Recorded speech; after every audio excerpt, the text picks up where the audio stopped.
The discovery came not through dramatic revelation, but through mundane archival work.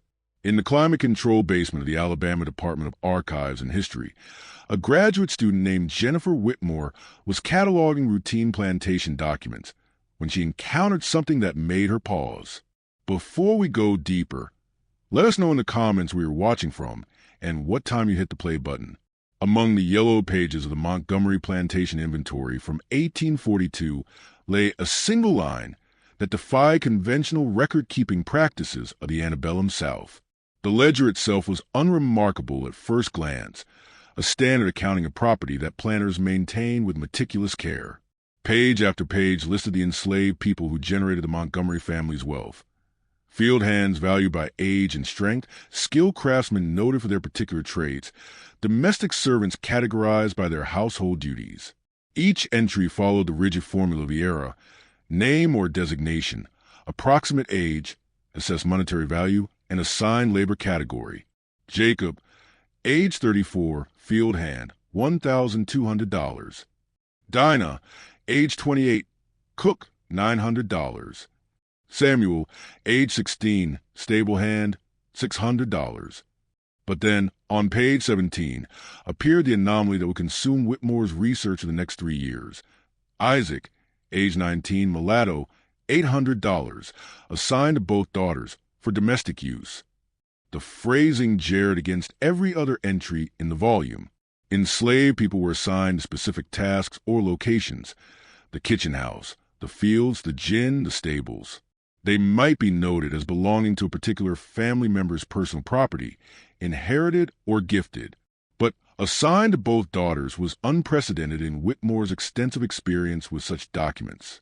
The euphemism domestic use carried its own troubling implications. In the coded language of plantation records, this phrase typically referred to household servants, those who cleaned, served meals, or performed personal attendant duties. Yet the specificity of Isaac's assignment to 2 unmarried daughters, rather than to the household generally, suggested something that transcended normal domestic service arrangements. The very awkwardness of the phrasing hinted at a reality the ledger keeper struggled to document within acceptable bounds. What made the entry even more suspicious was its isolation. Cross-referencing with other Montgomery documents revealed that Isaac appeared nowhere else in the systematic records the family maintained. He wasn't listed in the quarterly field reports, the annual inventories of skilled laborers, or the careful accounts of plantation expenses. For someone valued at $800, a considerable sum suggesting youth, health, and perhaps specialized skills, this absence was extraordinary. Most enslaved people at Montgomery Plantation appeared in records dozens of times across various documents. Isaac materialized in this single line, then vanished from the paper trail entirely. The ledger's physical condition added another layer of mystery. While most pages showed the expected wear of age, browning paper, faded ink, occasional water stains, page 17 exhibited signs of having been handled differently. The margins bore faint impressions suggesting the page had once been folded separately from the rest of the volume, as if someone had wanted to remove or conceal it. Under magnification, Whitmore detected what appeared to be partially erased pencil marks around Isaac's entry, suggesting the wording had been drafted, reconsidered, and carefully revised. The Montgomery family's prominence in Wilcox County made the discovery even more significant. They weren't marginal planners whose records might be incomplete or careless. They were pillars of the community, known for maintaining detailed accounts and proper appearances. Their documents had been preserved precisely because the family took pride in their record-keeping and their place in Alabama's planter aristocracy. Yet here was a gap, a deliberate vagueness, a reluctance to be explicit that stood out like a wound in the orderly fabric of their documentation. Whitmore began pulling every document associated with the Montgomery family: tax records, probate files, correspondence, church registries, newspaper mentions. The more she searched, the more Isaac's absence became conspicuous. In an era when enslaved people were among a family's most valuable assets, insured, inventoried, and tracked with obsessive care, how could a young man valued at $800 appear only once? In such cryptic terms? The question would lead her into the darkest corners of antebellum power dynamics, where the respectability of white womanhood collided with the brutal realities of human bondage, creating secrets that families would spend generations trying to bury beneath layers of silence and deliberate forgetting.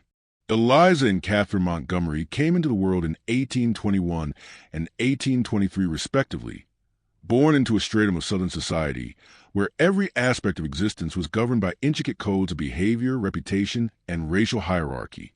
Their father, Colonel William Montgomery, had built his fortune on cotton and enslaved labor, transforming a modest inheritance into one of the more prosperous plantations in Wilcox County. Their mother, Margaret Whitfield Montgomery, came from Charleston aristocracy and brought with her not just a substantial dowry, but the rigid social expectations of coastal elite society. The sisters' childhood unfolded in the insulated world of plantation wealth, where the labor of over 100 enslaved people sustained a lifestyle of apparent leisure and refinement. They were educated by private tutors in the manner deemed appropriate for daughters of their class, sufficient literacy to manage a household and correspond elegantly, enough mathematical skill to oversee domestic accounts, French for sophistication, piano for accomplishment, needlework for virtue. But their real education came through observation, watching how their mother managed the complex machinery of the plantation household, how she maintained authority over enslaved domestics while projecting the delicate helplessness expected of white Southern womanhood. The Montgomery mansion stood as a monument to aspirational gentility, its Greek Revival columns visible from the river road, its grounds carefully landscaped to suggest a permanence and natural order that the plantation system desperately wanted to project. Within its walls, the sisters learned the particular performance required of their gender and class. They practiced a studied languidness that suggested freedom from physical labor, cultivated the strategic feigning spells and nervous conditions that reinforced feminine fragility, and absorbed the unspoken understanding that their bodies were simultaneously sacred vessels of racial purity and valuable commodities in the marriage market. By the standards of their social world, both sisters should have married young and well. Eliza possessed classical beauty prized in the era. Pale skin carefully protected from the sun, dark hair arranged in a fashionable style, a slender figure maintained through corseting and limited diet. Catherine, though considered less conventionally attractive, brought intelligence and wit that made her popular in social settings. More importantly, both were Montgomery heiresses, and their father's wealth made them extraordinarily eligible matches. Visiting planters' sons, local attorneys, even a cousin of Senator Clay paid court during the sisters' late teens. Yet as the years passed, both women remained unmarried in a society where spinsterhood carried the stigma of failure and incompleteness. By 1840, Eliza was 19 and Catherine 17, ages when most women of their class were already wives and mothers. Their parents' correspondence reveals growing anxiety about their daughters' futures. Margaret wrote to her sister in Charleston, expressing bewilderment at Eliza's refusal of an advantageous proposal from a plantation owner's eldest son, noting that her daughter had offered no explanation beyond saying the match would not suit her temperament. Catherine similarly declined multiple suitors, on one occasion with such vehemence that it created a minor scandal. The sisters' relationship with each other was notably intense, even for an era when romantic female friendships were common and socially acceptable. They shared chambers long past the age when separate rooms would be customary. They were rarely apart, moving through the social calendar as an inseparable unit. Visitors commented on their private languages and shared glances, the way they seemed to communicate without words.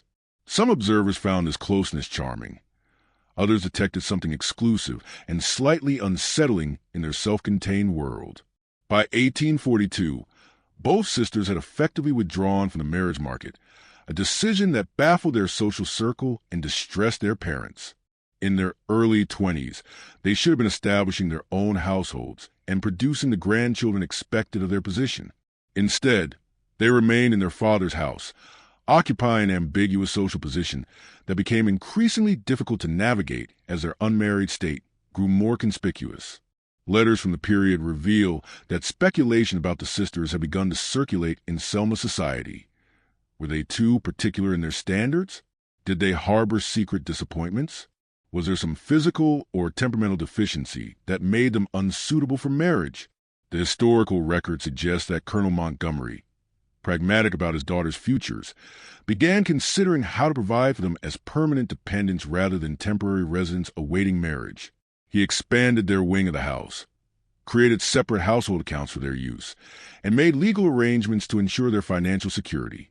In doing so, he inadvertently created a space of unusual autonomy for two unmarried women, a domestic realm they could control with minimal oversight, where the normal surveillance of white women's sexuality might be relaxed because they were understood to be permanent spinsters rather than potential brides requiring protection. It was into this peculiar space of privilege and constraint, of autonomy and isolation, that Isaac would enter, and where the scandal that would haunt the Montgomery name would unfold. The same social forces that had made the sisters valuable marriage prospects, their wealth, their whiteness, their position, would also shield them, at least temporarily, from the full consequences of their actions. While Isaac would bear the weight of an exploitation he never chose and could not escape. Isaac enters a historical record as most enslaved people did, as property rather than person, as commodity rather than individual. The fragmentary documentation that survives offers only glimpses of a young man whose humanity was systematically erased by the very system that exploited him. Yet even within the dehumanizing language of plantation records and probate documents, we can begin to reconstruct a life and understand particular vulnerability that made Isaac a target of the Montgomery sisters' desires. The designation mulatto in Isaac's ledger entry was not merely descriptive, but carried specific meanings in the complex racial taxonomy of the antebellum South. The term indicated mixed African and European ancestry, and in the brutal calculus of the slave market, lighter-skinned enslaved people often commanded higher prices and were frequently assigned to domestic rather than field labor. The prejudices of white slaveholders, who saw in lighter complexions some supposed refinement or capability, meant that people like Isaac occupied a precarious position, more visible to white families, more vulnerable to sexual exploitation, yet still absolutely subject to the violence and control of enslavement. At 19 years old, Isaac would have been at the peak of his value in the slave market, young enough to have decades of labor ahead, old enough to be fully capable. He represented a substantial investment at $800. For comparison, field hands of similar age typically sold for $1,000 to $1,200, suggesting that Isaac may have lacked a physical build for heavy agricultural labor or perhaps had been trained for specialized work that commanded a different type of value. The fact that he was purchased or assigned specifically for the Montgomery daughters, rather than inherited through family property, suggests a deliberate acquisition for a particular purpose. Coded references in family correspondence hint at Isaac's origins and the circumstances that brought him to Montgomery Plantation. A letter from Colonel Montgomery to a slave trader in Mobile, dated 1841, mentioned seeking a young man of refined appearance and tractable disposition, suitable for household service to ladies of quality. This phrasing, suitable for household service to ladies, carries ominous implications. The request for a refined appearance suggests that physical attractiveness was a criterion. The emphasis on tractable disposition indicates that obedience and malleability were essential qualities. The colonel was shopping for a particular type of enslaved person, one who could be controlled and whose presence in intimate proximity to his daughters could be justified under the guise of legitimate domestic service. Court petitions filed years later, during probate disputes after Colonel Montgomery's death, provide additional fragments of Isaac's story. A deposition from an enslaved woman named Hannah, who worked in the Montgomery household, describes Isaac as kept to the main house and never sent to the fields even a harvest. This isolation from the broader enslaved community was itself a form of control. It prevented Isaac from forming alliances, limited his information about potential escape routes, and made him entirely dependent on the Montgomery family for even basic social contact. The phrase private quarters appears repeatedly in documents associated with Isaac's assignment. In the architecture of plantation houses, private quarters refer to the family's residential spaces, as opposed to public entertaining rooms or working areas like kitchens and laundries. That an enslaved man would be assigned specifically to these intimate spaces violated the elaborate protocols that supposedly governed interactions between enslaved people and white women. The entire system of slavery depended on myths of white women's purity and the supposed threat that black men represented to that purity. Yet here was an arrangement that placed a young enslaved man in the most private spaces of two unmarried white women, an arrangement that could only exist because the power dynamics of slavery meant Isaac had no ability to refuse, no protection from exploitation, and no avenue to report abuse. Diary entries from a neighboring plantation owner's wife provide oblique but telling observations. Mrs. Elizabeth Crenshaw, visiting Montgomery Plantation in 1843, wrote to her sister about a handsome young servant who attends a Montgomery girls with familiarity that might raise eyebrows were he not so completely under their command. The phrasing captures a paradox perfectly. The familiarity that would be scandalous in any other context was rendered socially acceptable, if barely, because Isaac's enslaved status meant he could not possibly be seen as an equal participant in any interaction. The true horror of Isaac's situation lay in the complete absence of consent that defined every moment of his existence at Montgomery Plantation. Unlike the Montgomery sisters, who exercised choice in remaining unmarried, in withdrawing from society, in creating their isolated domestic world, Isaac had no choice in entering that world, no power to leave it, and no legal or social recourse against whatever demands were made of him. The same laws that made him property also ensured that he could not testify against white people, could not seek legal protection, and could not refuse any order given by his enslavers. The euphemistic language of domestic use concealed what historians of slavery now recognize as a widespread pattern of sexual exploitation. Enslaved people assigned to personal service to white women occupied a particularly vulnerable position. While mythology of the South emphasized the supposed threat that black men posed to white women, the reality was that white women, operated within the absolute power structure of slavery, sometimes became perpetrators of sexual abuse. Their social position as women did not negate their racial and legal power over enslaved people, and the isolation of domestic spaces, combined with society's reluctance to believe or acknowledge such dynamics, created environments where exploitation could occur with little risk of exposure. Isaac's youth, his appearance, his isolation, and his legal status as property converged to create a situation of profound vulnerability. He was purchased to fulfill a purpose that the family could not explicitly name in their records, assigned to serve two women in ways that defied social conventions, and trapped in a position where resistance could mean death and compliance meant the slow destruction of self. His story, fragmentary as it survives, represents countless other stories that were never documented at all, of enslaved people whose suffering occurred in the private spaces where historical records were least likely to preserve evidence and where the perpetrator's power was most absolute. The insularity of plantation society created a peculiar social ecosystem where privacy was simultaneously fiercely guarded and impossible to maintain. White families lived in relative isolation, separated from their nearest neighbors by miles of fields and forest, yet they were never truly alone, surrounded as they were by enslaved people who witnessed every aspect of their lives. Information flowed through networks that whites rarely acknowledged, between enslaved domestics, between plantations during visits and errands, through the complex web of relationships that existed despite slavery's attempts to fragment community bonds. By late 1843, whispers about the Montgomery household had begun to circulate through Wilcox County's planter class.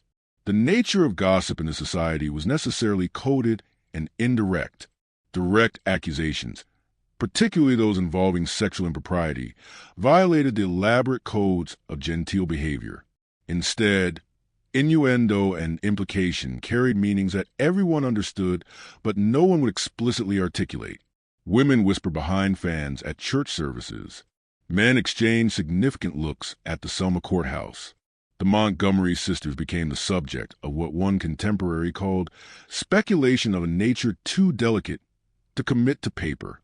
The most frequently repeated observation concerned Eliza's behavior in the late hours. Multiple sources mentioned seeing her walk in plantation gardens at dusk with Isaac following several paces behind, ostensibly to carry her shawl or provide escort. Such evening walks were not themselves unusual. Taking the air was considered healthful for delicate white ladies. But observers noted the frequency of these excursions, the length of time Eliza remained outside, and most tellingly, that she often sent away her lady's maid while retaining Isaac's presence.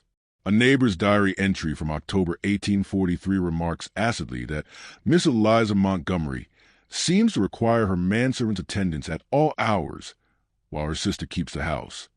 Though what service a young man performs for a lady in the garden after dark, I leave to others to imagine.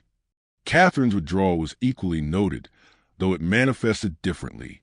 After refusing a proposal from Jonathan Whitfield, a wealthy cotton broker from Mobile who should have been an ideal match, Catherine allegedly told her mother that she could not leave Eliza, nor could she share her life with one who did not understand their particular circumstances.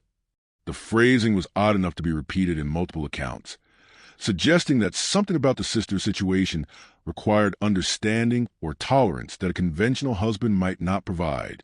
When pressed by her distressed mother about what these particular circumstances might be, Catherine reportedly replied, "It is known to Eliza and myself, and that is sufficient." The architecture of the Montgomery mansion inadvertently facilitated speculation. The sisters occupied a wing of the house that had been expanded for them, with separate entrances accessible from the garden and relative isolation from the main family quarters. This arrangement, intended to provide comfort for two adult unmarried daughters, also created a space of unsupervised privacy unusual for white women of their class. Enslaved domestics who worked in that wing reported seeing Isaac entering and exiting at irregular hours, sometimes carrying trays of food that suggested the sisters were taking meals in their rooms rather than joining the family. Hannah, the enslaved woman who would later provide testimony in probate proceedings, described an atmosphere of secrecy and tension. The sisters had insisted that only she and one other trusted enslaved woman, Sarah, be allowed into their wing for cleaning and personal service. Even their mother was expected to request permission before visiting. Hannah reported that the usual flow of household activity, the casual comings and goings of family members, the open doors, the easy supervision that characterized most plantation homes, did not exist in the sisters' quarters. Instead, there were locks on interior doors, requests for privacy that extended for hours or entire days, and an insistence on advance warning before anyone approached. Most disturbing were Hannah's observations about Isaac himself. She described a young man who seemed increasingly isolated and withdrawn, who rarely spoke even to other enslaved people, who bore an expression she characterized as lost, like his mind was somewhere his body couldn't go. On at least 2 occasions, Hannah reported seeing marks on Isaac's back, not the scars of whipping, which would have suggested field labor or punishment for resistance, but scratches and what she delicately termed signs of rough use that suggested something else entirely. When she attempted to ask Isaac if he was being mistreated, he refused to speak of it, saying only that what happens in their rooms stays in their rooms, and a man who talks about it don't live long. The enslaved quarters closest to the sisters' wing became subject to unusual restrictions. Typically, enslaved people had some freedom of movement within the quarters during evening hours, visiting between cabins, maintaining family relationships, and creating what community life they could under slavery's constraints. But the Montgomery family instituted new rules around 1843, requiring that cabins nearest the main house remain clear by sunset, with their occupants relocated to more distant quarters. Armed white overseers began patrolling the areas between the main house and the remaining cabins, ostensibly to prevent theft or unauthorized absences, but the effect was to create a buffer zone of enforced emptiness around the sisters' wing. This security apparatus suggested that the family feared witnesses or interference with whatever was occurring in that isolated part of the house. Colonel Montgomery, who had been notably indulgent of his daughter's unconventional choices, began exhibiting signs of distress in his correspondence. A letter to his brother in Montgomery reveals his conflict. "My daughters have chosen a path of independence that troubles me, yet I cannot see how to redirect them without creating scandal worse than what we now manage. I fear we have given them too much freedom, yet to constrain them now would require explanations I cannot give." The white community's response to the situation reflected the contradictions of plantation society. Publicly, no one could acknowledge what seemed to be happening without violating the fundamental myths that upheld slavery: the myth of white women's sexual purity, the myth of enslaved people as content servants, the myth of plantation households as orderly and moral. Yet, privately, the gossip intensified. Families began declining the Montgomery sisters' invitations, citing various excuses. When the sisters attended church services, other women maintained cool politeness but avoided intimate conversation. Young men who had once been encouraged to court them now found excuses to visit other plantations. By 1845, the Montgomery household had become socially isolated, surrounded by speculation that everyone understood, but no one would articulate in explicit terms. The shutters on the sisters' windows remained closed during daylight hours. The family made fewer appearances in Selma, and Isaac, the silent center of the scandal that no one would name, continued his assigned duties in the private quarters of two women whose desires, power, and privilege had trapped him in a situation from which there was no escape. The whispers behind closed doors spoke what written records would not, that something deeply transgressive was occurring, something that violated both social codes and human dignity, yet something that slavery's power dynamics made simultaneously possible and silenced. The discovery came not through dramatic revelation, but through mundane archival work. In the climate-controlled basement of the Alabama Department of Archives and History, a graduate student named Jennifer Whitmore was cataloging routine plantation documents when she encountered something that made her pause. Among the yellowed pages of the Montgomery Plantation Inventory from 1842 lay a single line that defied conventional record-keeping practices of the antebellum South. The ledger itself was unremarkable at first glance, a standard accounting of property that planners maintained with meticulous care. Page after page listed the enslaved people who generated the Montgomery family's wealth. Field hands valued by age and strength, skilled craftsmen noted for their particular trades, domestic servants categorized by their household duties. Each entry followed the rigid formula of the era: name or designation, approximate age, assessed monetary value, and assigned labor category.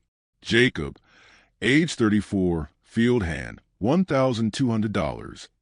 Dinah, age 28, cook, $900. Samuel, age 16, stable hand, $600. But then on page 17 appeared the anomaly that would consume Whitmore's research for the next 3 years. Isaac, age 19, mulatto, $800, assigned to both daughters for domestic use. The phrasing jarred against every other entry in the volume. Enslaved people were assigned to specific tasks or locations: the kitchen house, the fields, the gin, the stables. They might be noted as belonging to a particular family member's personal property, inherited or gifted. But assigned to both daughters was unprecedented in Whitmore's extensive experience with such documents. The euphemism domestic use carried its own troubling implications. In the coded language of plantation records, this phrase typically referred to household servants, those who cleaned, served meals, or performed personal attendant duties. Yet the specificity of Isaac's assignment to 2 unmarried daughters, rather than to the household generally, suggested something that transcended normal domestic service arrangements. The very awkwardness of the phrasing hinted at a reality the ledger keeper struggled to document within acceptable bounds. What made the entry even more suspicious was its isolation. Cross-referencing with other Montgomery documents revealed that Isaac appeared nowhere else in the systematic records the family maintained. He wasn't listed in the quarterly field reports, the annual inventories of skilled laborers, or the careful accounts of plantation expenses. For someone valued at $800, a considerable sum suggesting youth health and perhaps specialized skills, this absence was extraordinary. Most enslaved people at Montgomery Plantation appeared in records dozens of times across various documents. Isaac materialized in this single line, then vanished from the paper trail entirely. The ledger's physical condition added another layer of mystery. While most pages showed the expected wear of age, browning paper, faded ink, occasional water stains, page 17 exhibited signs of having been handled differently. The margins bore faint impressions suggesting the page had once been folded separately from the rest of the volume, as if someone had wanted to remove or conceal it. Under magnification, Whitmore detected what appeared to be partially erased pencil marks around Isaac's entry, suggesting the wording had been drafted, reconsidered, and carefully revised. The Montgomery family's prominence in Wilcox County made the discovery even more significant. They weren't marginal planners whose records might be incomplete or careless. They were pillars of community, known for maintaining detailed accounts and proper appearances. Their documents have been preserved precisely because the family took pride in their record-keeping and their place in Alabama's planner aristocracy. Yet here was a gap, a deliberate vagueness, a reluctance to be explicit that stood out like a wound in the orderly fabric of their documentation. Whitmore began pulling every document associated with the Montgomery family. Tax records, probate files, correspondence, church registries, newspaper mentions. The more she searched, the more Isaac's absence became conspicuous. In an era when enslaved people were among a family's most valuable assets, insured, inventoried, and tracked with obsessive care, how could a young man valued at $800 appear only once? In such cryptic terms? The question would lead her into the darkest corners of antebellum power dynamics, where the respectability of white womanhood collided with the brutal realities of human bondage, creating secrets that families would spend generations trying to bury beneath layers of silence and deliberate forgetting. The summer of 1847 brought a crisis that the Montgomery family could no longer conceal behind closed shutters and strategic isolation. In a society obsessed with white women's purity and the appearance of moral rectitude, nothing could be more catastrophic than what plantation midwives began documenting in their private records. Both Montgomery sisters were pregnant, both were unmarried, and both adamantly refused to name the father of their expected children. The discovery likely came first to the enslaved women who attended the sisters most intimately. Hannah later testified that she had noticed changes in both Eliza and Catherine's bodies and behaviors by early spring. The morning sickness that sent them rushing for chamber pots, the loosening of their corsets, the sudden aversions to foods they had previously enjoyed in the close quarters of domestic service. Such signs were impossible to hide from those who dressed them, emptied their basins, and laundered their linens. The enslaved domestics would have known the truth weeks before the sisters' own mother could no longer deny what was becoming physically evident. Margaret Montgomery's response, documented in anguished letters to her sister in Charleston, moved through stages of denial, horror, and desperate damage control. "I cannot write what afflicts this household," she confided in April 1847. "Both my daughters are in a condition that no mother should witness in unmarried girls of good family.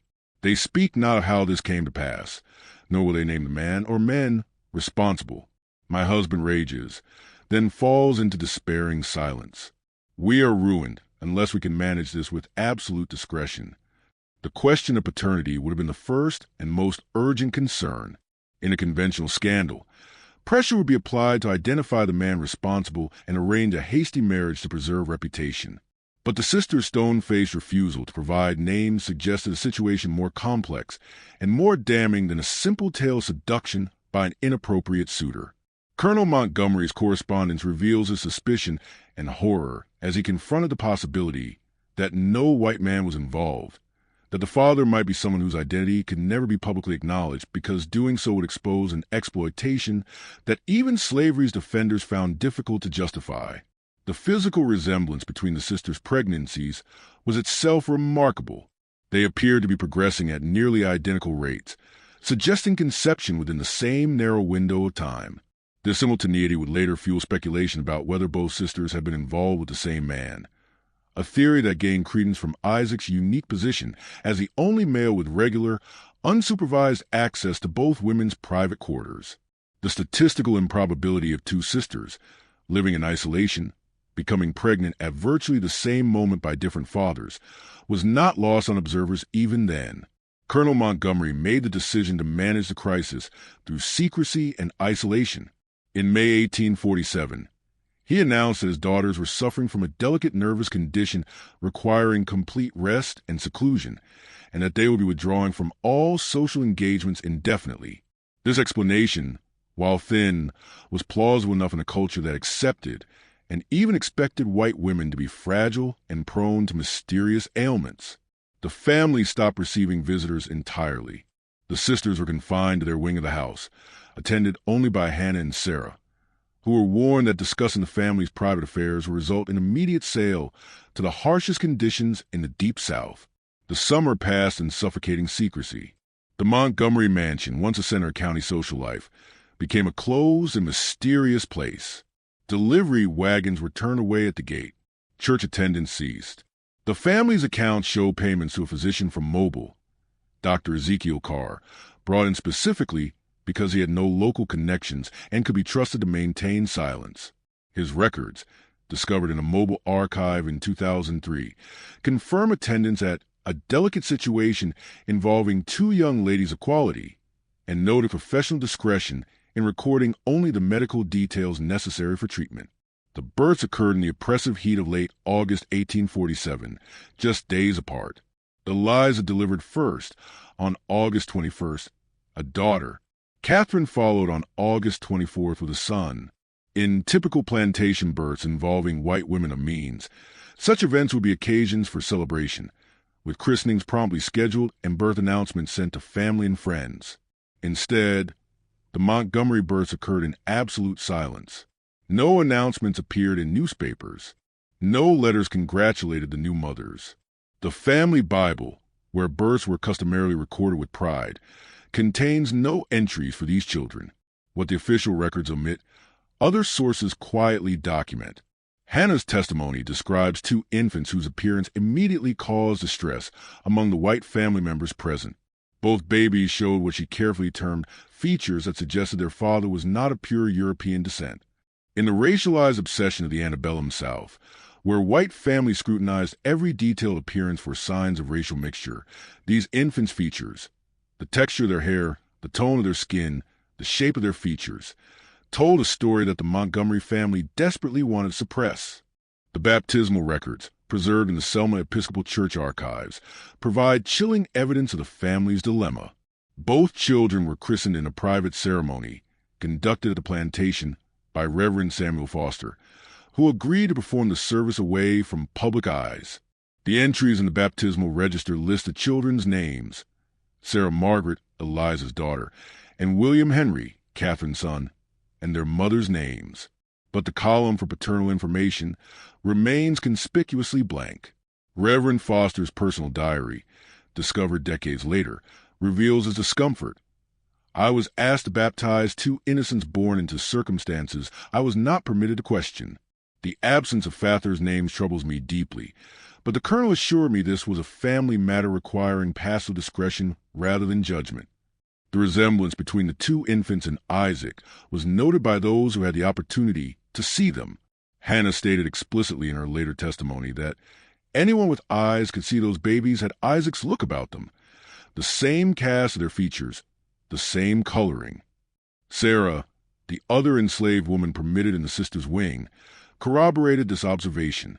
But such testimony from enslaved people carried no legal weight in a society that refused to allow them to testify against whites in court. Their observations existed only in the oral histories of the enslaved community and in the whispered speculations of white society. The sisters' response to motherhood defied all conventions of the era. Rather than expressing the joy expected of new mothers, or even the shame expected of unwed mothers, both women seemed to treat their infants with cold detachment. Hannah described how the babies were kept in a separate room, brought to their mothers only for necessary care, and otherwise attended by wet nurses. Neither Eliza nor Catherine displayed the maternal attachment that even the white supremacist ideology of the time insisted was natural and instinctive to women. It was as if the children represented not beloved offspring, but rather evidence of acts the sisters wished to forget. The summer of 1847 close of the Montgomery household shrouded in a silence that was itself an admission of guilt. Two babies have been born into a family that can neither acknowledge them proudly nor explain them convincingly. Their very existence posed questions that slavery's defenders could not comfortably answer. If white women could exploit enslaved men sexually, what did that mean for the ideology of white women's purity? If the children of such unions existed, how should they be classified in a society obsessed with racial categories? If powerful white families could create mixed-race children through rape and coercion, what did that reveal about the moral foundations of slavery itself? These were questions that the Montgomery family, like countless other plantation families hiding similar secrets, would spare no effort to prevent from being asked or answered. The twin pregnancies of 1847 created a crisis of evidence, living, breathing proof of transgressions that the social order depended on denying. The solution would require not just silence but active erasure, and Isaac, whose body had been used to create this crisis, would pay the price for his unwilling role in a scandal he had never chosen. The weeks following the births marked a turning point in Isaac's already precarious existence. For nearly 5 years, he had existed in a liminal space, neither field hand nor house servant in the conventional sense, but rather a form of property whose use could not be openly described. With the arrival of 2 infants whose features pointed unmistakably to him as their father, Isaac transformed from a secret into evidence, from a tool of exploitation into a liability that threatened the Montgomery family's entire social position. The documentary trail of Isaac's disappearance is itself revealing in what it attempts to conceal. On September 15, 1847, barely 3 weeks after Catherine's delivery, a bill of sale appears in Colonel Montgomery's records showing the transfer of Isaac to a plantation in Concordia Parish, Louisiana, over 300 miles away across the Mississippi River. The sale price listed is $400, exactly half of Isaac's assessed value 5 years earlier. This dramatic depreciation is nowhere explained in the document, which provides none of the typical details that usually accompanied slave sales. No mention of illness or injury that might justify the reduced price. No notation of behavior problems or attempted escape that might make an enslaved person less valuable. The purchaser listed in the bill of sale adds another troubling dimension to the transaction. The buyer's name appears as J.T. Morrison agent rather than an actual plantation owner. Research into Louisiana records reveals no property owner named Morrison in Concordia Parish at that time. The designation, agent, suggests an intermediary, someone purchasing Isaac on behalf of an undisclosed principal, or perhaps someone whose role was to facilitate the removal of an inconvenient person rather than to acquire productive labor. The use of an agent created a layer of separation between the Montgomery family and Isaac's ultimate fate, allowing plausible deniability about what actually happened to him. More disturbing still is an entry that appears in Montgomery Plantation records 9 months later, in June 1848. Isaac, returned without price, expenses paid for disposal. The phrasing is as cold as it is cryptic. Returned without price suggests that Isaac came back to Montgomery property but was no longer considered to have monetary value. Expenses paid for disposal carries ominous implications. In the bureaucratic language of slavery, disposal could mean sale to a particularly brutal environment, transport to the Deep South's most lethal labor conditions, or something even darker. Hannah's testimony provides a human dimension to these bureaucratic records. She recalled that Isaac disappeared from the plantation suddenly, without the usual preparation or notice that accompanied sales to distant locations. One day he was there, the next he was gone, she stated. The sisters kept to their rooms for days after. Miss Eliza was heard weeping in the night, but Miss Catherine stayed hard and silent. Hannah noted that other enslaved people speculated about Isaac's fate. Some believed he had been sold to the brutal sugar plantations of Louisiana, where life expectancy for enslaved laborers was notoriously short. Others whispered darker possibilities. The sugar plantations of Louisiana represented one of slavery's most lethal forms. Unlike cotton cultivation, which was brutal but at least theoretically allowed for long-term exploitation of enslaved people, sugar production combined backbreaking labor with disease-ridden conditions and industrial dangers that consumed lives rapidly. Enslavers in the sugar regions calculated that it was more economical to work people to death and purchase replacements than provide conditions that would permit long-term survival. If Isaac had indeed been sent to such a place, it would have been tantamount to a death sentence, a way to silence him permanently while maintaining the thin pretense of a legitimate business transaction. But the phrase "return without price" suggests something more complex occurred. Some historians have theorized that Isaac may have been sent away initially, but then brought back when the Montgomery family realized that his permanent disappearance might itself raise questions. A young enslaved man, suddenly sold at half price immediately after the births of 2 suspiciously timed children, would have provided ammunition for speculation that the family desperately wanted to suppress. Perhaps the initial sale was meant to remove Isaac during the vulnerable period immediately after births, with plans to return him once the immediate crisis had passed. If Isaac was indeed returned to Montgomery property, his fate thereafter is entirely obscured. He never appears in any subsequent inventory, tax record, or document associated with the plantation. For someone who had once been valued at $800, this complete disappearance from the paper trail is extraordinary. Enslaved people were valuable property, Their deaths were recorded because they represented financial losses. Their sales were documented because they involved transfer of assets. Isaac's vanishing from all records suggests either death without documentation, murder, in other words, or transfer through channels so informal as to leave no paper trail.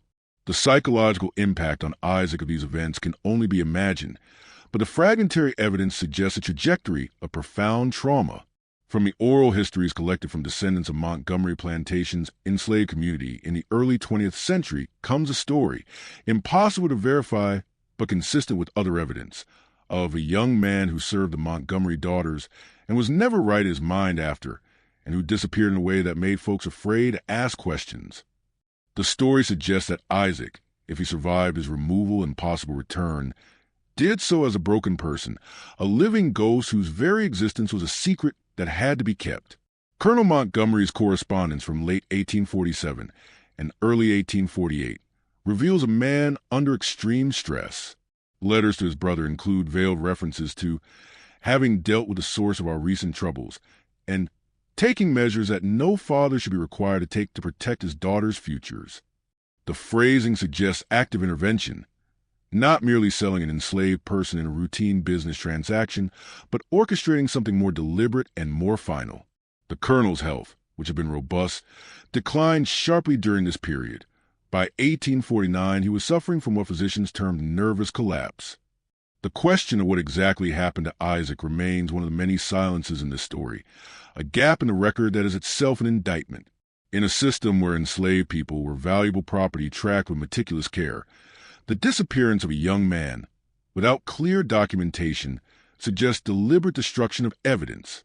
Whether Isaac died in Louisiana's sugar fields, was murdered quietly and buried in an unmarked grave, or survived in some undocumented form, his removal from the Montgomery plantation served a clear purpose, eliminating the most dangerous witness to what had occurred in the sisters' private quarters.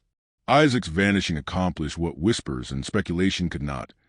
It erased from immediate view the living proof of the Montgomery sisters' transgressions. But in the logic of slavery's exploitation, it also revealed the depths of the system's violence. Isaac had been purchased for a specific purpose, used until his use became inconvenient, then discarded when his very existence threatened those who had exploited him. His body, his labor, his sexuality, and ultimately his life or freedom were all consumable resources to be deployed and destroyed at the will of those who owned him. The bill of sale with its cryptic notation stands as a tombstone for a young man whose crime was being the victim of those with the power to make him disappear. The Civil War and its aftermath brought the destruction of the plantation system, but not justice for those who had suffered under it. For the Montgomery family, the war years and Reconstruction represented not an opportunity for reckoning, but rather a chance to complete the erasure of evidence that they had begun in the 1850s. As Confederate defeat became inevitable and federal forces approached Alabama, surviving family members took deliberate steps to purge the record of anything that might expose a scandal that had haunted them for nearly 2 decades. The systematic destruction of documents began in early 1865 as General Wilson's Union cavalry conducted raids through Alabama. Using the chaos of war as cover, family members burned diaries, letters, and personal papers that might have contained references to Isaac, the children, or the circumstances of the 1840s. A distant cousin mentioned in later correspondence that Eliza and Catherine spent 3 days feeding papers to the fire, though what they destroyed they would not say. This destruction was selective and deliberate. Business records, land deeds, and other legally necessary documents survived, but personal writings that might have revealed intimate details were systematically eliminated. Colonel Montgomery had died in 1862, his death attributed to heart failure, but occurring amid what family letters described as increasing mental disturbance. Margaret Montgomery survived into the early years of Reconstruction, dying in 1867, but not before ensuring that certain records were permanently destroyed. Her will specifically instructed that all her personal papers be burned unread, a highly unusual provision that suggests they contained information she wanted to prevent from surviving her. Eliza and Catherine, as executors of the estate, carried out these instructions with meticulous care. The physical erasure extended beyond documents to include paintings, photographs, and even architectural changes to the plantation house itself.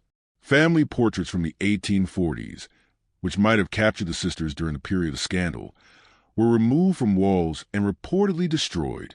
The wing of the house where the sisters had lived, the site of the exploitation and the births, was intentionally allowed to fall into decay after the war, eventually being dismantled entirely in the 1870s. This architectural erasure eliminated the physical spaces where the scandal had unfolded, as if destroying the setting might somehow negate the events that had occurred there. Even the plantation's name was changed. Montgomery Plantation, which had been known by that name since the 1820s, was renamed Magnolia Grove in 1868.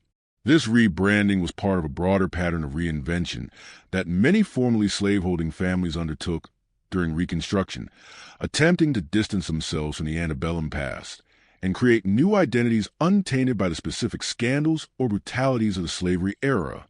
For the Montgomerys, the name change served to make it harder for future researchers to trace the property's history and connect it to the family's earlier reputation. The sisters themselves retreated into even deeper isolation during Reconstruction.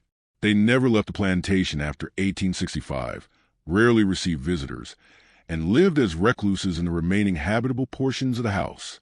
Neighbors described them as aged before their time, like women haunted by something they couldn't speak of. Eliza, who had been the more emotional of the two, reportedly suffered from periods of what contemporaries called melancholia, keeping to her room for weeks at a time. Catherine remained hard and silent, managing the plantation's transition to free labor with grim efficiency, but forming no close relationships with anyone. The few formerly enslaved people who remained on the property as paid workers after emancipation were remarkably silent about the Montgomery sisters in the oral histories they later shared. This silence was itself telling. Usually, formerly enslaved people had much to say about their former enslavers, whether in anger, forgiveness, or simply setting the record straight. But about the Montgomery sisters and the events of the 1840s, there was an unusual reticence, suggesting either that they had been effectively intimidated into silence or that what had occurred was considered too shameful or too complex to discuss openly. Hannah, the enslaved domestic who had witnessed so much during the 1840s, did eventually provide testimony, but not until 1871, and then only in the specific context of a Freedmen's Bureau investigation into property disputes. Her deposition was taken in connection with a land claim and was not meant to be a comprehensive account of Montgomery Plantation's history. Yet embedded in her testimony about property boundaries and labor arrangements was a single paragraph that referenced two sisters who bore the same man's children and sold one to forget it. This fragment of testimony, buried in bureaucratic records, went unnoticed for over a century until researchers, specifically looking for information about the Montgomery family, discovered it in 2007. The Freedmen's Bureau investigation that prompted Hannah's testimony was itself significant. It concerned a land dispute between the Montgomery family and formerly enslaved people who claimed that Colonel Montgomery had made promises of land grants before his death. In the course of investigating these claims, Bureau agents interviewed numerous formerly enslaved people who had lived on the plantation. Their collected testimonies, preserved in National Archives records, paint a picture of Montgomery Plantation as a site of multiple forms of exploitation and abuse, though the specific details about the sisters and Isaac appear only in Hannah's brief reference. Reconstruction-era newspapers show the Montgomery family working aggressively to rehabilitate their reputation and position themselves as victims of Union occupation rather than as beneficiaries of slavery.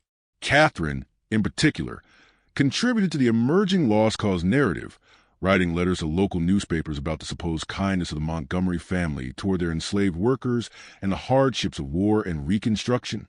These public relations efforts were part of a broader pattern among former slaveholders who sought to rewrite history, even as it was still unfolding, positioning themselves as innocent parties caught up in sectional conflict rather than as active participants in a system of brutal exploitation. The death of Eliza in 1881 and Catherine in 1889 brought the sisters' story to a close, but not an end to the erasure efforts. In their wills, both women left specific instructions that all remaining personal papers be destroyed. Catherine's will went further, establishing a trust to maintain the family cemetery and ensure that no markers or monuments be erected that might invite curiosity about family history.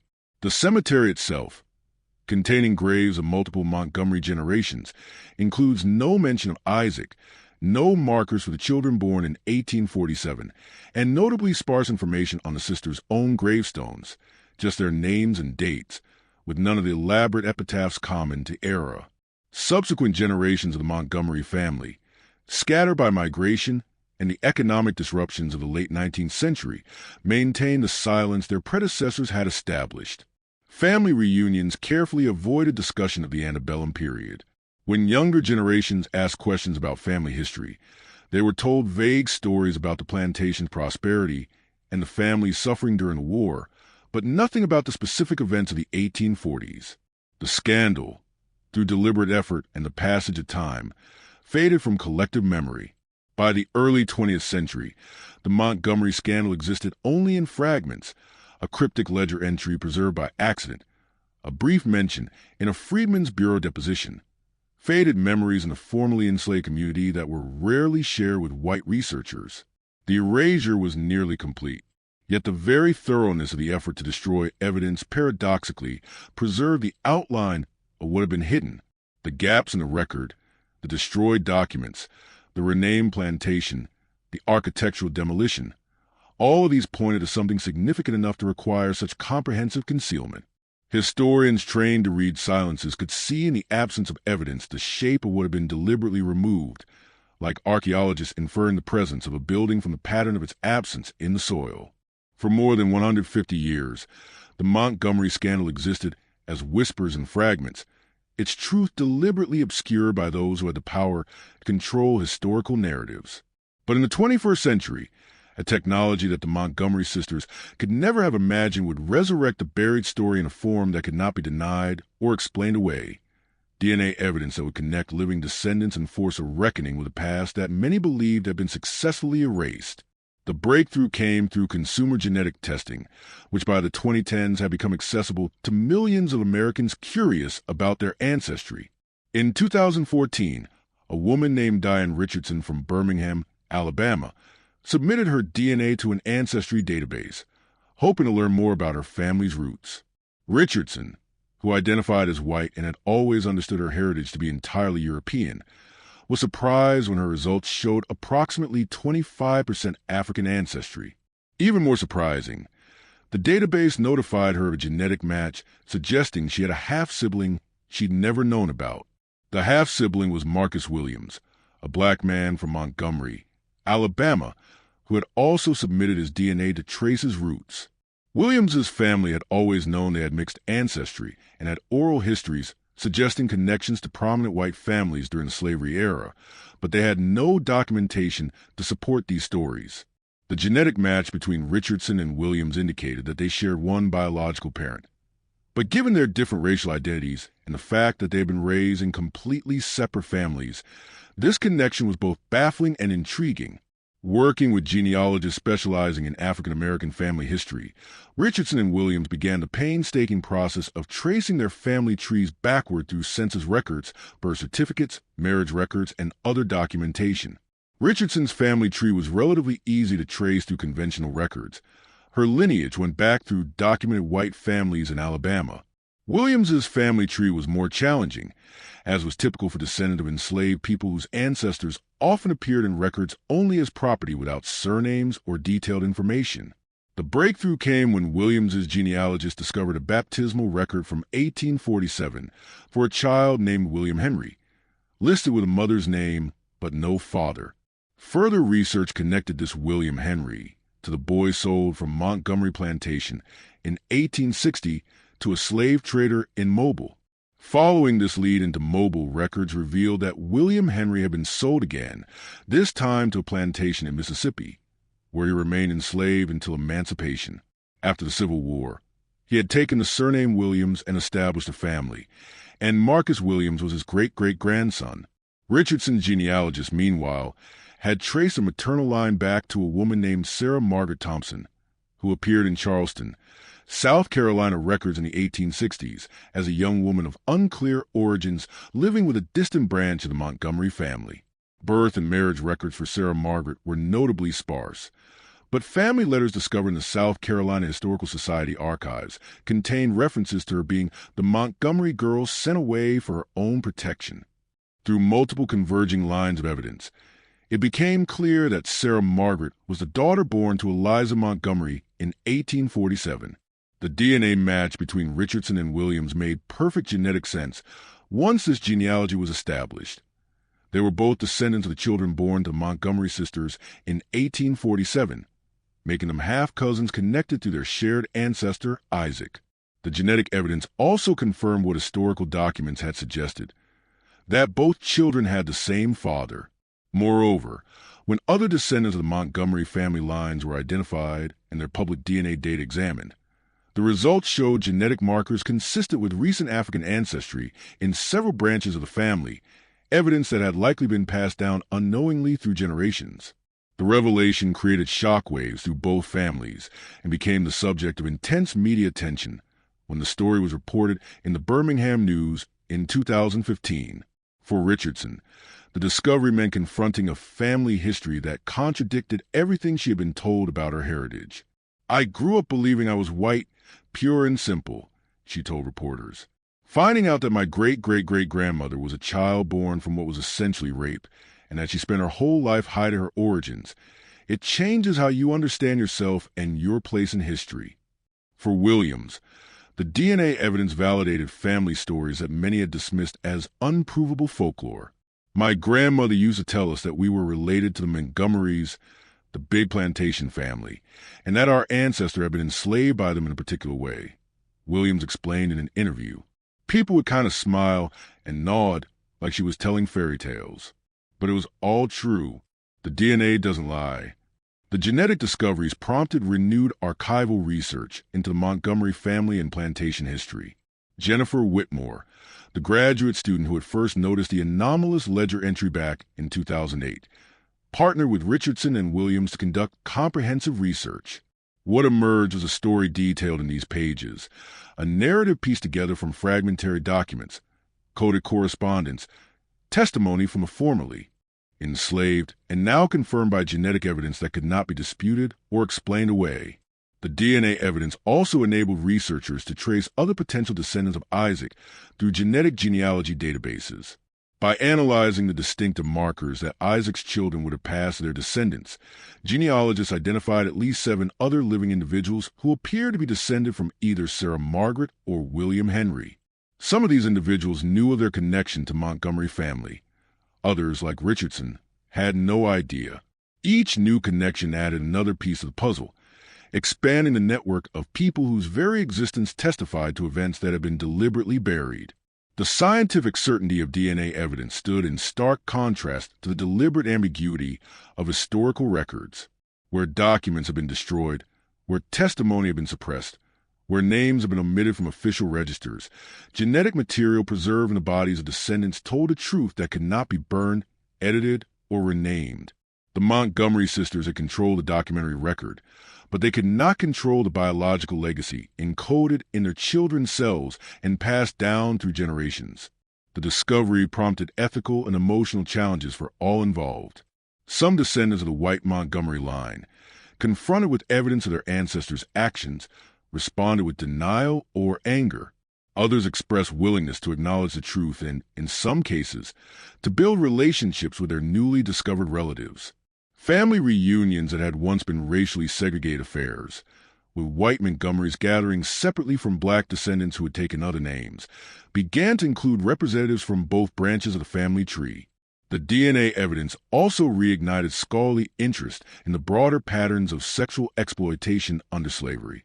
The Montgomery case was remarkable not because it was unique, but because the genetic and documentary evidence survived to prove it. Historians estimated that similar situations, white women exploiting enslaved men, children born from these encounters, deliberate erasure of evidence, had occurred on countless plantations but left little or no trace in historical records. The Montgomery DNA discovery suggested that many Americans, both black and white, might carry genetic evidence of such encounters without any documentary proof or family knowledge. In 2017, the University of Alabama hosted a symposium on hidden histories, DNA and the Reconstruction of Slavery's Legacy, which featured presentations on the Montgomery case and similar discoveries from other regions. Scholars discussed the implications of using genetic evidence to recover stories that documentary sources had obscured. Some raised concerns about privacy and the ethics of investigating people's ancestry without their consent. Others argued that the truth-telling power of DNA evidence was essential for confronting the full reality of slavery's impact and ongoing legacy. The Montgomery descendants themselves became advocates for greater acknowledgement of slavery's complexities. Richardson and Williams co-authored an article for the Journal of Southern History titled "The Children in the Shadows," recovering the victims of female slaveholders' sexual exploitation. They argued that the traditional narrative of slavery, which focused almost exclusively on white men's sexual exploitation of enslaved women, had obscured other forms of abuse that were equally destructive. "My ancestor Isaac was raped," Williams stated bluntly in a public lecture. "We need to be able to say that clearly. The fact that his rapists were women doesn't make it less of a violation. The fact that they were white and he was enslaved meant he had no power to refuse and no recourse for justice." The DNA discoveries also had practical implications for how the Montgomery family's legacy was commemorated and interpreted. The remains of Montgomery Plantation, renamed Magnolia Grove in the erasure efforts of the 1860s, had been preserved as a historic site focused on antebellum architecture and white family history. Following the DNA revelations, pressure mounted to reinterpret the site to include the stories of enslaved people, particularly Isaac and the children born in 1847. In 2019, new exhibits were installed that explicitly addressed the sexual exploitation that occurred on the property and featured photographs and testimony from descendants. The case attracted national media attention as part of broader conversations about reckoning with historical injustices. The Montgomery story was featured in documentary films, podcast series, and books exploring how DNA was reshaping understanding of American history. It became a touchstone in debates about reparations, with some arguing that the ability to trace genetic lineages to specific acts of exploitation created moral obligations for acknowledgement and amends. For the scientific community, the Montgomery case demonstrated both the power and limitations of genetic genealogy. DNA could prove biological relationships and confirm that certain events must have occurred, but it could not capture the emotional and psychological dimensions of those events. It could establish that Isaac fathered the Montgomery sisters' children, but it could not directly document the coercion involved or Isaac's own experiences and feelings. The genetic evidence had to be interpreted in conjunction with historical context to understand its full meaning. The story also raised philosophical questions about memory, erasure, and historical truth. The Montgomery family had succeeded, for over 150 years, in controlling the narrative about their past. They had destroyed documents, silenced witnesses, and created alternative stories that portrayed them as respectable victims of historical forces beyond their control. Yet their attempt at erasure was ultimately undone by biological evidence they could neither destroy nor control. As one historian observed, they could burn the papers, demolish the buildings, and intimidate the witnesses, but they couldn't rewrite the DNA. By 2020, genetic genealogy had identified more than a dozen living descendants of the children born in 1847, creating an extended family network that crossed racial lines and brought together people from vastly different life experiences. Annual reunions began to include representatives from all branches of the family tree, descendants of the white Montgomery line, descendants of Isaac through his children, and descendants of other enslaved people from the plantation. These gatherings were often emotionally charged, as people confronted the legacy of exploitation that connected them. The DNA evidence transformed the Montgomery scandal from a historical curiosity into a living reality with contemporary implications. It demonstrated that the past was not safely distant, but rather continued to shape the present through biological inheritance, family structures, and patterns of inequality rooted in slavery's legacy. The genetic connections between Richardson, Williams, and other descendants meant that what the Montgomery sisters had tried to bury continued to exist in the bodies and lives of the descendants, refusing to be forgotten. The Montgomery sisters' story resists simple categorization or comfortable moral conclusions. It forces confrontation with forms of power and exploitation that dominant historical narratives have often obscured. The sexual abuse perpetrated by white women against enslaved men, the commodification of children born from such abuse, and the ways that respectability and silence could shield perpetrators from accountability. Yet the story's significance extends beyond the specific scandal to illuminate broader truths about slavery as a system, about historical memory and erasure, and about the persistent traces that even buried crimes leave behind. At the heart of the story lies a fundamental truth about slavery that many Americans still struggle to fully acknowledge. The institution rested not on isolated acts of cruelty by villainous individuals, but on a comprehensive system that normalized exploitation and made it legally, socially, and economically rational. Eliza and Catherine Montgomery were not aberrations or monsters. They were products of society that taught them from birth that some human beings were property, that their own desires and needs took precedence over the humanity of those they owned, and that their racial and class position placed them beyond accountability for their actions toward enslaved people. The sisters' ability to exploit Isaac sexually derived from multiple intersecting forms of power. As white people in a slave society, they held racial power that made enslaved people legally and socially vulnerable to their demands. As property owners, they held economic power over those whose very survival depended on not angering their enslavers. As members of a wealthy planting family, they held class power that insulated them from scrutiny and accountability. And paradoxically, their position as unmarried white women, supposedly the most protected and restricted members of Southern society, actually granted them a perverse form of freedom to exploit Isaac precisely because the possibility that they would sexually abuse an enslaved man was considered so unthinkable that it created a blind spot in social surveillance. The exploitation of Isaac reveals how slavery corrupted not just those directly involved, but the entire social framework that surrounded them. The neighbors who whispered but never intervened, the family members who prioritized reputation over justice, the legal system that refused to recognize Isaac's humanity or his inability to consent, the religious authorities who baptized the children while leaving the paternal line blank, the economic system that allowed a human being to be sold as punishment for having been victimized. All of these were essential components of the machinery that enabled and perpetuated the abuse. The treatment of the children born in 1847 exemplifies slavery's capacity to commodify human life in its most intimate forms. These were the Montgomery sisters' own children, yet they were treated as problems to be managed rather than as human beings with inherent worth. Sarah Margaret was sent away to live under a false identity, denied knowledge of her mother, and forced to carry the secret of her origins throughout her life. William Henry was sold at age 12, disposed of like any other piece of property, separated forever from his mother and sister. The casual cruelty of these acts was made possible by a system that had taught white slaveholders to see even their own children as something other than fully human if those children bore visible signs of African ancestry. The systematic erasure of evidence that the Montgomery family undertook represents another dimension of slavery's legacy, the deliberate falsification of the historical record by those with the power to control documentation and narrative, the burning of diaries and letters, the destruction of portraits, the omission of names from baptismal records, the architectural demolition, the renaming of the plantation. All of these acts of erasure were attempts to rewrite history and deny the reality of what had occurred. This pattern of documentary destruction and narrative manipulation was not unique to Montgomery's, but reflected a broader effort by former slaveholding families to sanitize their past and position themselves as innocent victims of historical forces rather than as active perpetrators of exploitation. The effectiveness of this erasure for over 150 years speaks to the power dynamics that shape historical memory.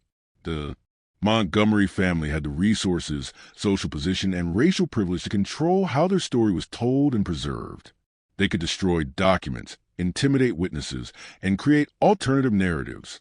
Meanwhile, those who knew the truth, Isaac, the children, the enslaved people who witnessed the abuse, lacked the power to make their testimony heard or preserved. The historical record therefore reflected not objective truth, but rather the perspectives of those with the power to create and control documentation. Yet the story also demonstrates the limits of erasure. Despite the Montgomery family's comprehensive efforts to bury the scandal, traces remained. The cryptic ledger entry that survived by accident, Hannah's brief testimony in a bureaucratic deposition, the oral histories preserved in the formerly enslaved community, and ultimately the genetic evidence encoded in descendants' DNA. These fragments prove sufficient to reconstruct the essential truth of what had occurred. As the historian Saidiya Hartman has argued, even in cases where the historical record has been deliberately destroyed or was never created, Careful attention to gaps, silences, and oblique references can allow us to recover stories that powerful people wanted to suppress. The DNA evidence that emerged in 2014 represents a particularly powerful form of truth-telling precisely because it cannot be edited, destroyed, or explained away by those who prefer a different narrative. The Montgomery sisters could control what documents survived and what stories were told during their lifetimes and for generations afterward, but they could not control the biological legacy passed down through their children's descendants. Blood, as the saying goes, remembers. Genetic material preserves evidence of relationships and events that documentary sources may obscure. The contemporary relevance of the Montgomery story extends beyond historical interest. It speaks to ongoing conversations about how societies remember and reckon with historical injustices, about who has the power to shape collective memory, and about the persistence of inequality rooted in that history. The fact that some of Sarah Margaret's descendants grew up believing they were white, while William Henry's descendants always knew they were black, illustrates how racial categories that seem natural and inevitable are actually constructed and maintained through specific acts of classification and social enforcement. The Montgomery sisters' children were siblings with the same parentage, yet they were placed on opposite sides of the color line. Their life trajectories determined not by biology, but by social decisions about how to categorize and treat them. The story also challenges simplistic narratives about gender and power in the slavery era. Feminist scholarship has rightly emphasized that white women in the antebellum South were themselves constrained by patriarchal systems that limited their autonomy and treated them as property to be transferred through marriage. Yet the Montgomery case demonstrates that white women's subjugation within patriarchy did not preclude their participation in racial oppression. Eliza and Catherine were constrained by gender norms, but they were also empowered by racial and class privilege that they used to exploit Isaac. Their victimization by patriarchy and the perpetration of racial and sexual violence were not mutually exclusive, but rather existed in complex tension. The inability or unwillingness of white society to acknowledge or address the Montgomery scandal in its own time reflects the way that maintaining slavery required willful blindness to its inherent contradictions and brutalities. Everyone involved knew, at some level, what was occurring. The neighbors who whispered behind closed doors, the family members who arranged Isaac's disappearance, the community that accepted the sisters' increasingly implausible explanations, all were complicit in maintaining the fiction that allowed the exploitation to continue and go unpunished. This collective silence was not passive but active, a deliberate choice to prioritize social stability and white supremacy over justice or truth. For contemporary descendants grappling with this legacy, the story raises difficult questions about responsibility, acknowledgement, and repair. What do living people owe to the memory of ancestors who suffered injustices that shaped their descendants' circumstances? How should descendants of perpetrators acknowledge and address the harm their ancestors caused? Can genetic connections create obligations across racial lines that American society has historically tried to keep separate? These questions have no easy answers, but the Montgomery case demonstrates that they cannot be avoided simply by refusing to acknowledge difficult histories. The story ultimately speaks to the resilience of truth and the impossibility of complete erasure. The Montgomery sisters spent their lives trying to bury evidence of their crimes. Their descendants continued those efforts for generations.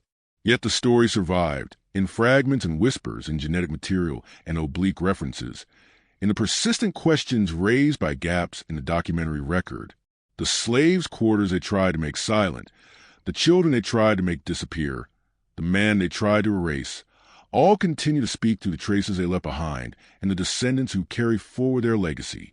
What the Montgomery sisters tried to bury was not just a scandal, but a fundamental truth about slavery. That it was a system of comprehensive exploitation that corrupted every relationship it touched, that empowered even supposedly powerless to commit horrific acts against the enslaved, and that required constant violence and denial to maintain. They tried to bury the evidence that white women could be perpetrators of sexual violence, that enslaved men could be victims deserving of sympathy, that children could be commodified by their own mothers, that respectable families could maintain their respectability through systematic lying and erasure. They tried to bury the truth that slavery was not a benign or paternalistic institution, but rather a system of terror that dehumanized everyone it touched, even as it enriched and empowered those who sustained it. But blood remembers. Genetic material preserves what documents destroy. Descendants carry forward the stories that silence tried to suppress. And the gaps in the historical record, examined carefully, reveal the shapes of what was deliberately removed. The sin the Montgomery sisters tried to bury continues to speak, refuses to be forgotten, and demands acknowledgement not just as a historical curiosity, but as part of the ongoing legacy of slavery that continues to shape American society. Their story, recovered from fragments and confirmed by science, stands as testament to both the brutality of the system they participated in and the impossibility of completely erasing the truth of that brutality, no matter how powerful the forces arrayed against its telling.